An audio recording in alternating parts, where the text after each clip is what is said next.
Okay, thank you. We appreciate it, Kirsten. People around the world, including us right here on Mornings with Fox 43, are getting fired up about the new iPad. To a whole new level, and we are redefining the category that Apple created with the original iPad. Well, you will soon be able to get your hands on the newest Apple product, the iPad3, or the new iPad as they're calling it. Apple CEO Tim Cook was joined by Phil Schiller, the company's vice president in worldwide marketing, as they unveiled the new iPad to reporters in San Francisco. The new model will have a sharper screen and a faster processor, and will also be slightly thicker and heavier than the iPad 2. The iPad 3 goes on sale on March 16th in several countries around the world, including the U.S. Prices start at $499. Cook said the company took the newest iPad to a whole new level in his black button-up shirt. We know Steve Jobs was popular for his black turtleneck, his little mock turtleneck. And now he's making a name for himself for the black button-up shirt. Similar look, but just different enough to be distinct. A little different. All right, so let's talk about, this is, by the way, our tech expert as I call him, Dan Thompson from Claris Networks. Thanks for being with us. Yeah, no problem. Okay, so let's talk about the new iPad. First, let's start with the name. Why aren't they calling it the iPad 3? Well, you know, that's a great question. Everybody was debating whether it was going to be the iPad 3 or the iPad HD. And apparently Apple said, we're not going to do either of those. We're just going to call it the new iPad. So if you look at the iPods, they kind of follow the same trend of not having a numeric or any other designation other than Nano, Classic, or just the iPod. So I'm assuming that Apple is going to kind of follow that naming trend with the iPad as well. It'd be interesting to see what the next iPhone is called. So it'll just be the iPad. Right, right. That's what it looks like today anyway. Yeah, but how do you differentiate between the iPad 2 and the iPad 3? Well, that's a great question. So with the iPod, they're known as generations different. So like there would be the third generation or fourth generation. But really, that's just like advertising speak. If you look at the boxes themselves, they don't say that on there. So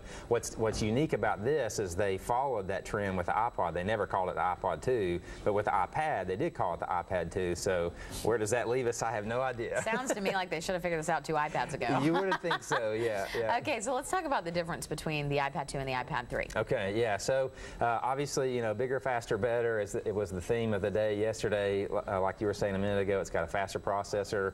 I think the thing that most people were geeked about them was the new screen.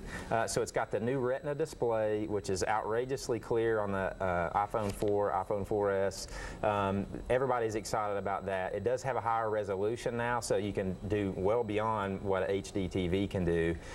So that's kind of the theme of the thing. The camera got an upgrade as well. It's the same camera that's in the iPhone 4S, so you didn't hear a lot of buzz about it because it's like, oh, well, it's the same thing.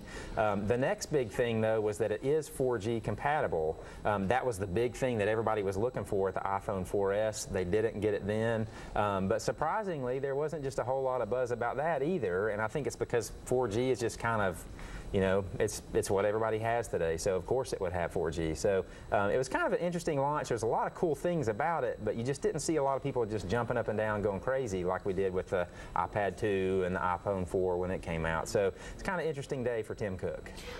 So how do you think he did? I thought he did well, and as I was watching the blogs, you know, there was various live streams coming out there, people blogging, people tweeting.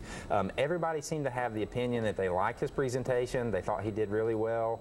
They thought the team that he brought with him did really well. So surrounding him seemed to be very positive. And, you know, obviously the new iPad is the one to buy if you're going to get one, unless, of course, you're wanting to save money, and then now they've just slashed the iPad 2 prices by $100. So, but anyway, by and large, I think everybody liked Tim Cook and thought he did a good job. Okay, now this is the one thing that I know a lot of people are wondering about. They've cut the price of the iPad 2. Yep. So what do we do? You're our tech expert. Do we go for the new one? Do we go for the old one? Okay, well, so if it's based purely on Dan's opinion, I have an iPad 2 and I'm going to stick with an iPad 2.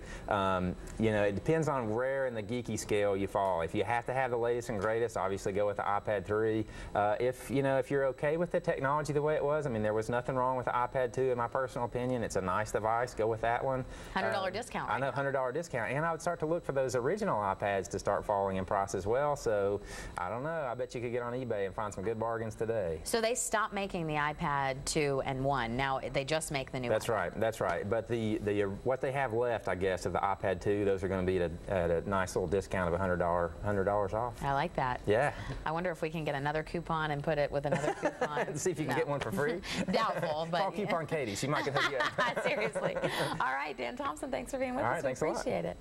Well, we have a lot coming up after the break at 8:07. Melanoma is the leading cause of cancer in people between the ages of 15 and 29. Coming up, we'll hear from one teen who has dealt with the disease right after this.